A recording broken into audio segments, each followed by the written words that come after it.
he's going to tell him to turn the machine on.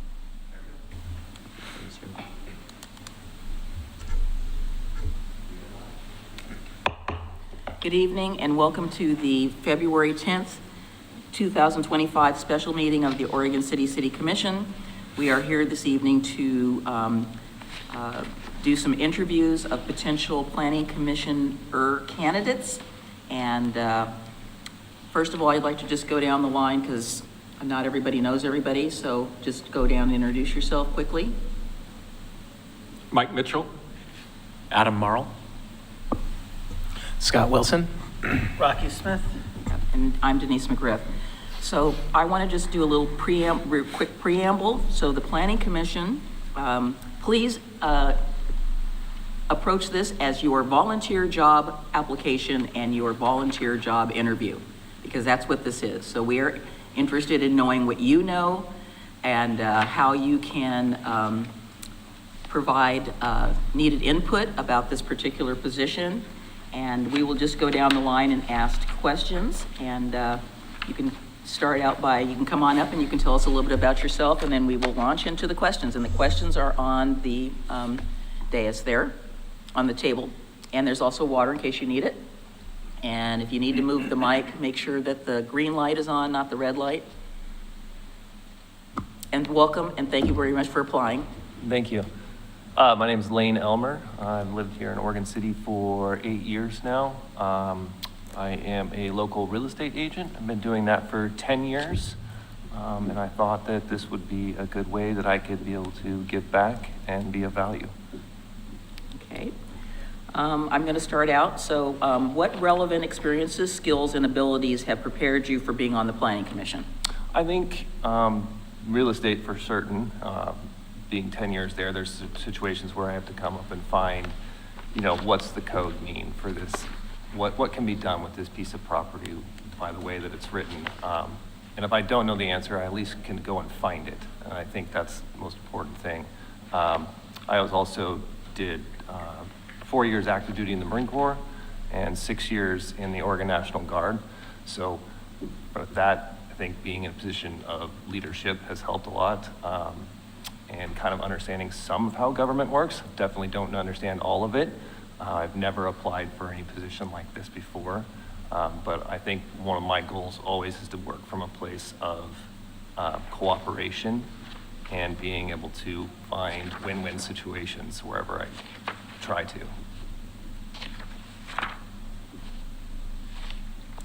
That would be Rocky. All right. What is the most important goal or purpose of the Planning Commission? I think from what I researched, the purpose is to advise the commission on any questions that they have with any of the, building codes and construction and things and plans that the city might be having for moving forward with residential and commercial. Okay. Scott? So how would you go about balancing code requirements, possible negative public comments, and your personal opinions with allowing reasonable development to go forward? I don't know that I really have any personal opinions about things for, what's proposed, what we happen. It's hard for me to answer when I don't know what's proposed, really. But I don't think that I have any biases or any kind of thing like that besides what's best for the community altogether. And I think I would always look to others with more experience too about what they're hearing from people. And I think that's probably the most important thing, is making sure that what we're doing is fair. And that if we get pushback on those things, then, I think that's part of the job, right? You're gonna have people, not everyone's gonna agree all the time, but we're still gonna do the best that we can. Michael? Okay. Are you available to read the materials before the meetings and attend the hearings, which are generally the second and fourth Monday of each month at 7 p.m.? Yes. Okay. Being self-employed, I could have plenty of time to be able to do that, or set my own schedule, basically. Great. Thank you. Adam? All right. Well, first of all, thank you for your service. How should the city balance livability with housing costs? Whew, that's tough, right? Especially right now, housing costs are through the roof, and have been since 2021, 22. But interest rates, I think, are the bigger problem with affordability for especially for first-time entry homeowners. It's, there's some government, I know I've done some in the city of Portland where I've sold some homes to couples that they have some of those tax break programs where they're also builder incentives, right? They have a builder incentive that, if you build this home for a qualifying under a certain limit income, then we can give the builder a break on their processing fees or their, any of that stuff. And then in turn, that owner has a lower tax payment. It's like, it used to be, I don't know what it is right now, but it used to be like, it was almost 50% off. I think that's a great kind of program to help people get into a home, because that's a big part of that payment per month is that property tax. Rocky? All right. What are some of the differences between a quasi-judicial hearing and a legislative hearing? If you know. In my limited knowledge, I think I can only answer that I know a legislative creates law, and I'm not sure exactly what a quasi-judicial hearing would do, Okay. but I could find out. Okay.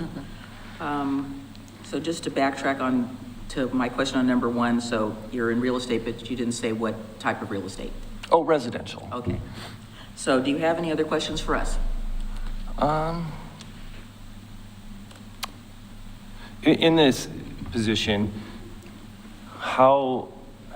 what's the expectation of how much are you supposed to immediately know about what the codes are? And A lot. yeah, so you need to just have that in the back of your head already without Not having to go and necessarily find out of the back of your head, it. Okay. but there's a lot that, we have a lot of things that are going on right now. And although I would like to say that we have many boards and commissions where you can do on-the-job training, this is not quite one of them. We hope that you know something. This is probably, we have three committees and commissions that do this type of work. This is one of them. It's really critical. You have two people on this commission who have formerly been planning commissioners. It's a lot of work. I just want to be honest. Okay. Well, thank you. Okay, thank you.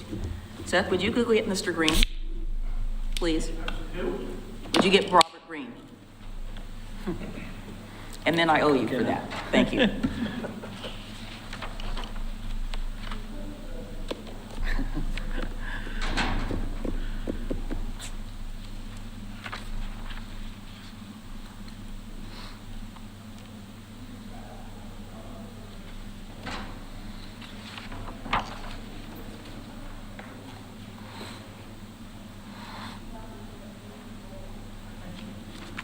You've already been in the hot seat before Robert, so that's nothing new to you. Excuse me. So since you already serve on a volunteer board, you know that this is like a volunteer job interview that we are doing. Yes, that's correct. And so we are just, and you know all of us, correct? You know who we are. The other gentleman, he didn't know who we were, so even though our names are there, we just introduced ourselves. Okay. So we have, the questions are there in front of you, and we will just take our turn and ask them, and look forward to that. So what relevant experiences, skills, and abilities have prepared you for the Planning Commission? Well, my career has been in construction since getting out of high school, and I was an active licensed general contractor for 47 years. So basically, I would be bringing a construction perspective to the deliberations.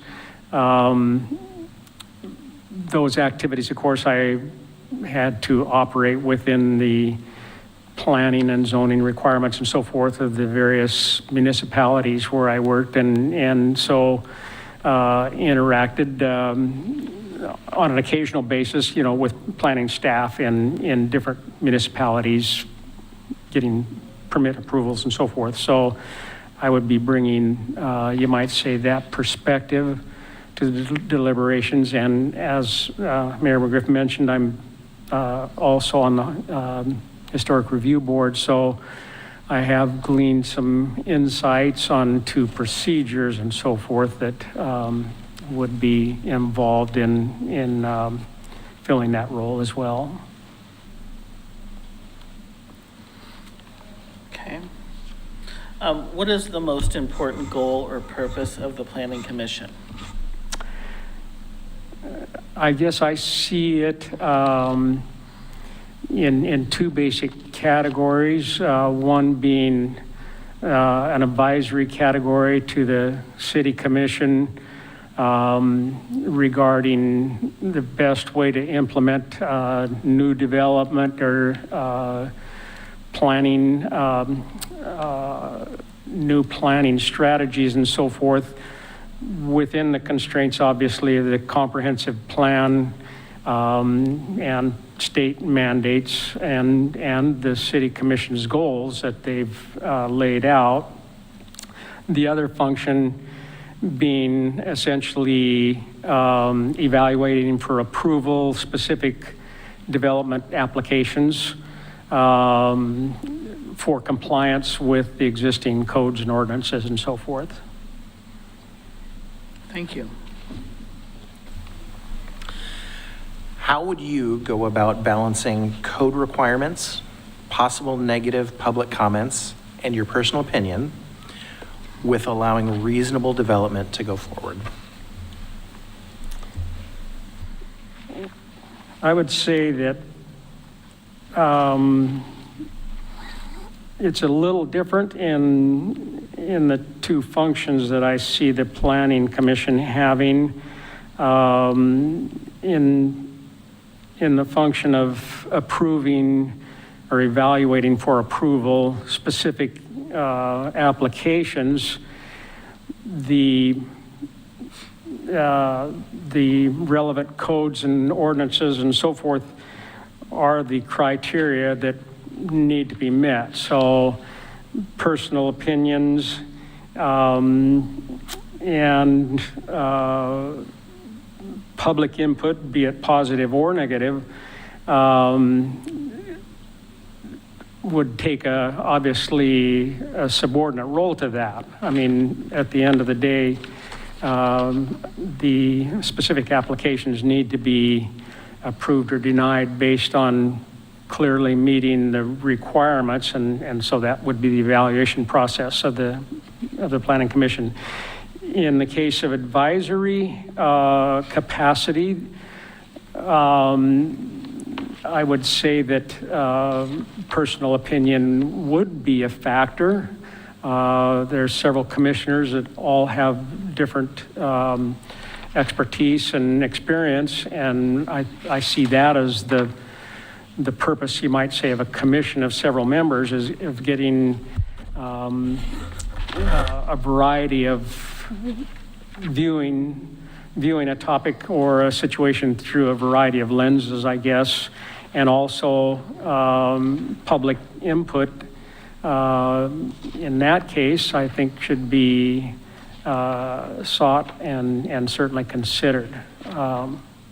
So I would see it kind of being different in those two different categories. Thank you. Michael?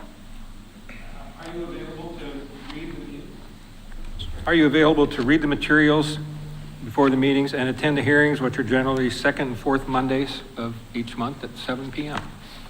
I am. I'm retired, and so I do have the extra time that affords, fortunately, and so I do have the time to devote to that, and I do try to make it a priority at being in meetings. I guess one asterisk is that if I were selected, I think the next meeting might be the 24th, and I'm actually flying home from a trip, so I wouldn't be able to attend either in person or virtually to that meeting, but generally speaking, I would be able to attend and make that a priority. Thank you. Adam? How should the city balance livability with housing costs?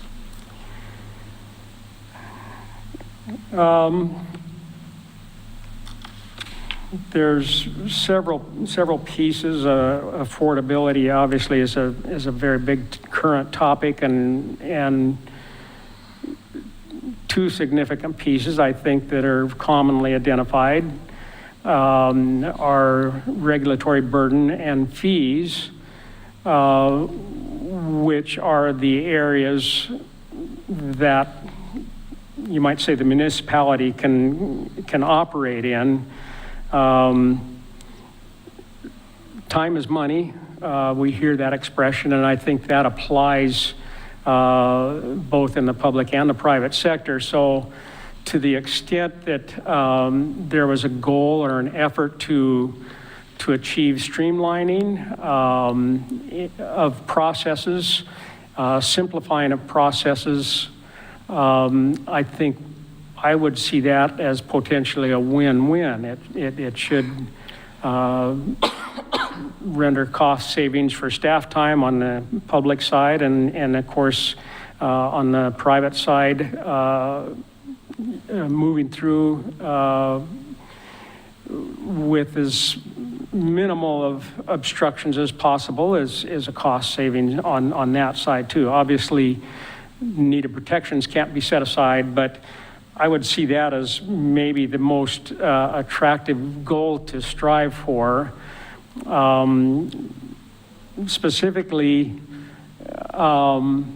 it seems like I've viewed several of the proceedings of the Planning Commission, and it seems like there's been a bit of a nudge toward clarifying clear and objective standards, and I think that actually is good.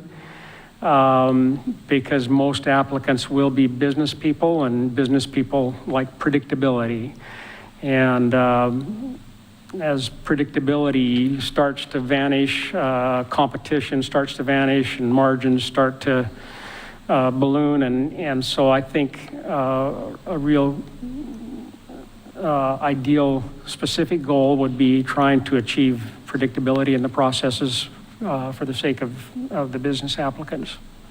So how does that relate to the livability of this community? And I know that on your current position, you're very aware of how much people value the uniqueness of Oregon City and the fact that it's not like every other community, and livability is like number one, number two in terms of how people feel about this. Right. And I was quite encouraged when I heard the presentation at the OCBA. I just listened online, and I think there was like a 78% approval rating, and that was very encouraging for our community.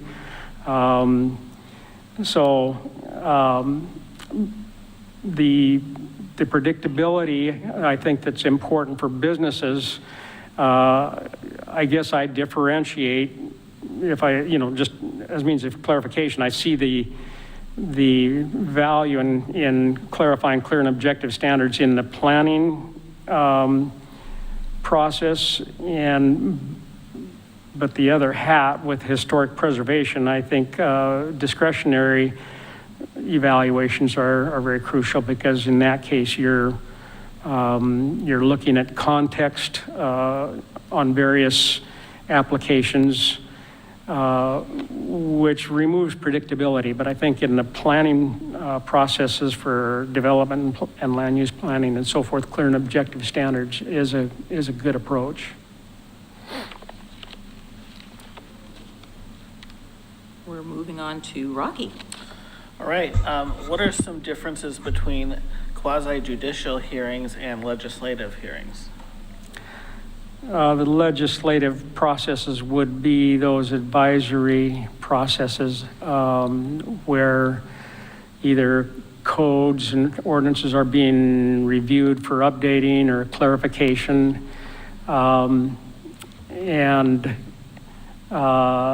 So public input as I see it, is welcomed in that process, and, but quasi-judicial processes are where there is a specific application to be reviewed.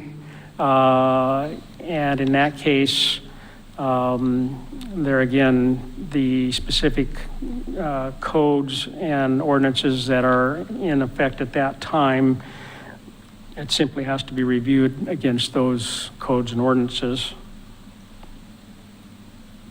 Thank you. So do you have any questions for us? I guess just potentially one concern that I was not, that I don't have the answer for, but I didn't know if there's potentially any procedural conflicts on me being on another board. I think I noticed that the compatible change study that we're considering now on the Historic Review Board ultimately comes before the Planning Commission. So I don't know if there's any procedural conflicts on that. You folks may know, or Carrie, Richard could weigh in on I that. don't, because we haven't been faced with it, but I believe it's going to go from the Historic Review Board directly to the commission. I don't believe it may be going to the Planning Commission. Okay. It might only become to maybe an occasional specific if, Right, if it was reviewed in one board, maybe Carrie would need to advise Right. if I need to recuse myself or something like that. So. Yeah. No, I don't think I have any other questions. I guess my only comment is I hope you have a good selection of applicants that are more qualified than me, and if you don't and I get selected, I'll give it my best shot. Well, I think too that, in terms of legislative versus quasi-judicial, Historic Review Board is going to be hears more of those. There's very few development applications that are coming through the Planning Commission. It's primarily dealing with legislation, because we have the expedited land use review that used to come to the Planning Commission. That's not coming to them anymore. And I don't even know where conditional uses and variances fall into that because of the new housing mandates that we've received. So back when Mike and I were serving, we saw a lot more of those types of applications. I mean, there's still things that'll have to go through a conditional use. Yeah. I'm sure if somebody comes in and wants to do Yeah. X, Y, or Z, and Yeah. it's not So- on Seems that. like some of the state mandates are changing the dynamic, so. Yes, quite a Yeah. bit. Yes, I would totally agree with that very nice assessment. Changing the dynamics is definitely it. Okay, thank you so much. Thank you. And thank you for the service on the Historic Review Board, and I know we'll all be interested in Thanks. looking at the compatible change Yeah. items that are going to come forward. Okay.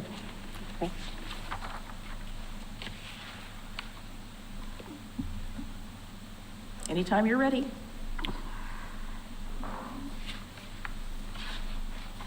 Thank you so much. Thank you, Robert.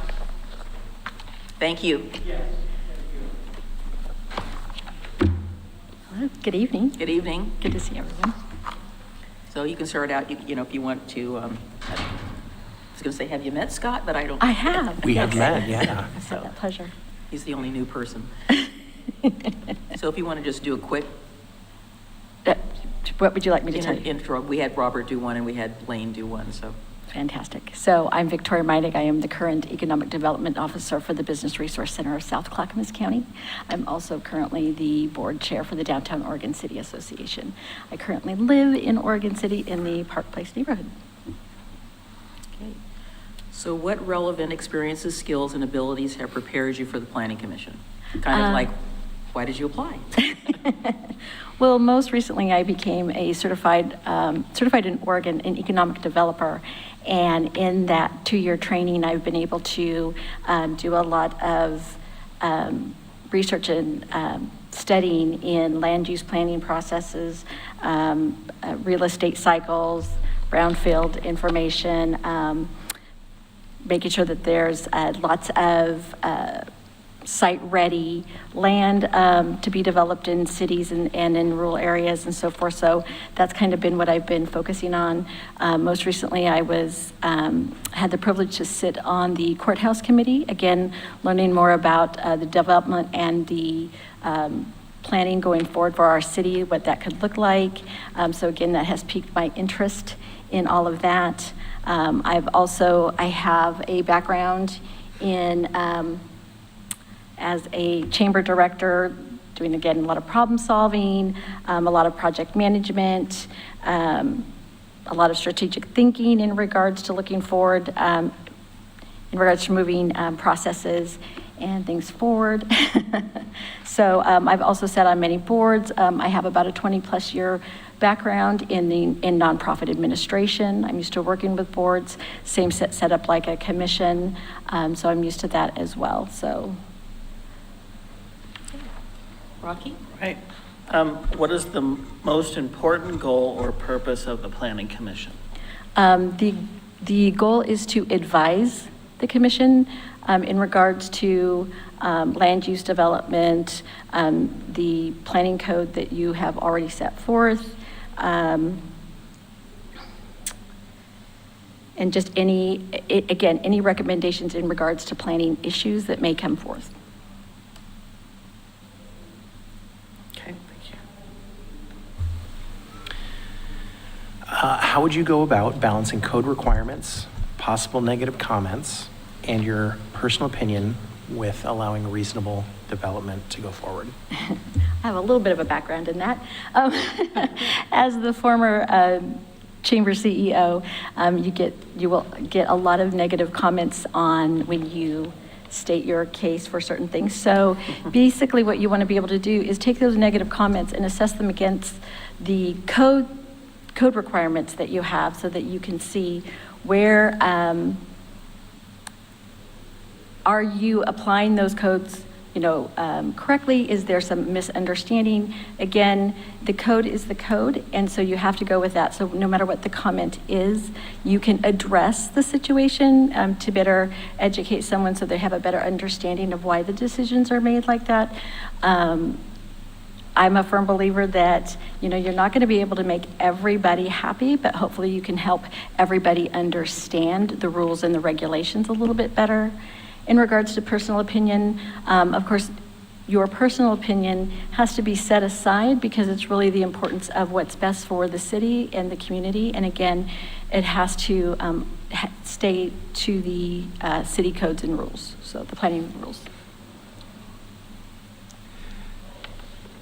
Are you available to read the materials and attend the hearings, which are generally second and fourth Mondays of each month? Yes, I will, yeah. Okay, thank you. How should the city balance livability with the cost of housing? So that's an interesting one. So in that, you need to look at the needs of your current residents and looking at your future growth, what you're looking in your strategic plan, making sure that you have transit mobility, good education in schools, making sure that you have jobs, a good workforce, businesses for economic growth, so that you can offset, again, as you know, economic growth is going to help pay for some of the housing costs and make it more affordable to live in your city. So just making sure that you have the supports that you need in balance to the growth that you want to move forward with. All right. What are some differences between quasi-judicial hearings and legislative hearings? So judicial applies the rules, and legislative creates the rules. So a lot of times in regards to if someone wants a code variance, you would use your judicial to see if it pertains to the application of the rule. Okay, thank you. And do you have any questions for us? The only question I have is I know that you'll meet twice a month, but is there enough time in between to talk to the staff experts in regards when there's questions or if you need a little bit more background or information? What does that time frame look like? Mike, why don't you try to answer that since you were the most recent planning commissioner? Yeah, that is something that's a good idea. The staff reports are usually pretty detailed and pretty thorough.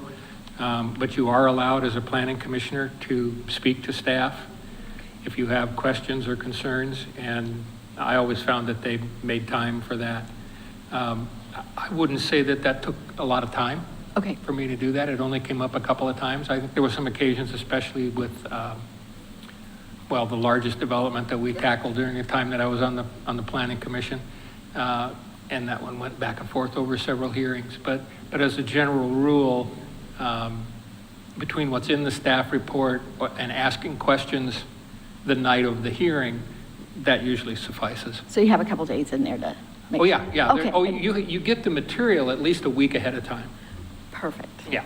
Okay. I found that I would do that as well. There were some things that got very technical that I would ask staff about. And then if I felt that it was germane to the public knowing that answer, I would ask that question Publicly. and ask publicly so that it would be out there sort of in the universe. I would say that the Planning Commission doing that sort of thing is really good. Nobody wants a gotcha at the meeting. And, you know, if you let staff know ahead of time, they can take the time to address whatever it is that might need to be coming out instead of, you know, delay and delay and delay and delay. So that's always, and as Mike said, it didn't really take that much time. I usually, you know, a lot of people will go through and, you know, make annotated notes on their staff reports, or if there's something going on, and I do that. Just to remind myself if I was reading it and I said, wait a minute, what was that, or what was that? And I found that staff has been, as Mike said, very willing to sort of respond to that. We haven't really gotten much land use as of late on the commission, but, you know, only through appeals. And generally, we've been doing mostly legislative stuff ourselves. So it's coming from the Planning Commission on up, or it's coming from the Historic Review Board on up. And some of that's going to get real technical, so. I should have added one thing. You get the staff report a week ahead of time, so there's plenty of time there. But I always made sure that I set aside some time the day of the hearing to check email, because there's a tendency for public comment to come in at the last minute. Yeah. Got it. And you don't want to be caught by surprise at that. So I always made sure I had some time set aside on hearing day just to take a look and see if anything had come in at the last minute. And then another big thing for me is going out to visit the location, if you can get to it. Sometimes it might be a big open field, but you can't always rely on the Google Maps to see what's actually there. And it's been one of my, when we have those applications, I always do the field work, and then I declare, yes, I visited the site, because I think Google Maps is always a little behind. It's not really going to give you the real perspective of what it is you need to see. And I've encouraged, you know, people on other boards and commissions to do that as well, as I've also encouraged the staff to do it, because you might see something that you might not show up on some aerial of some sort. So that would be my two, besides what Mike said and what I said, that'd be my other things that, you know, and you can, you know, on the weekend you can roll by. Sometimes you can't see something, but it's, at least you made the attempt, so. Sounds good. Sounds good. Okay, well, thank you very much for applying. Thank you much for coming in. Thank you for making the time. Thank you.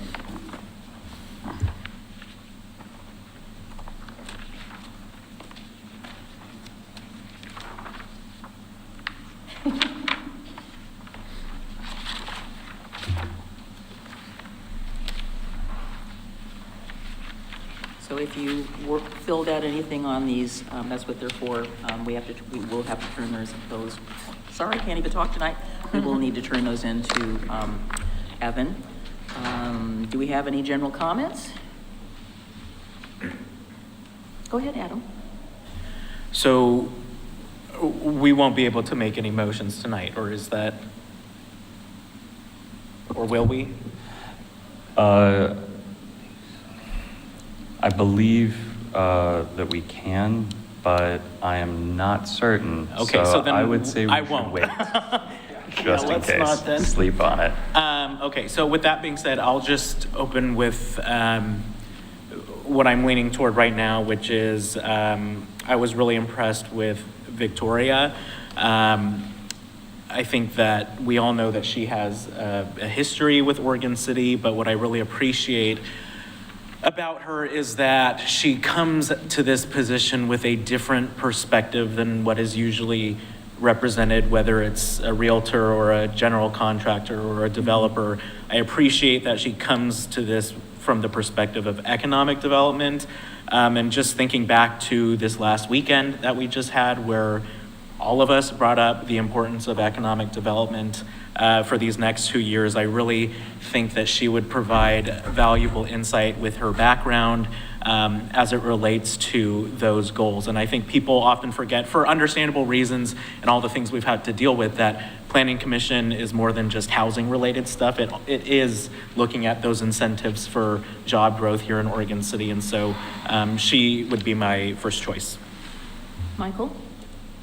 Yeah, I agree with everything Adam said. Victoria obviously has a passion for this city and would bring a different perspective. I don't think there's any doubt that Robert would be very well qualified, but I'm leaning toward sharing the wealth a little bit. You know, we talk about, we don't have a deep bench. We don't have a lot of people who want to be involved.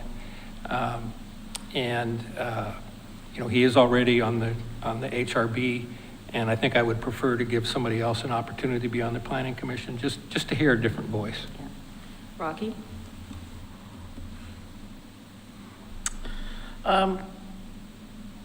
Yeah, I would agree with what was just said about both candidates. I felt Robert was a good candidate for this. I understand having multiple people in different committees and stuff like that as well.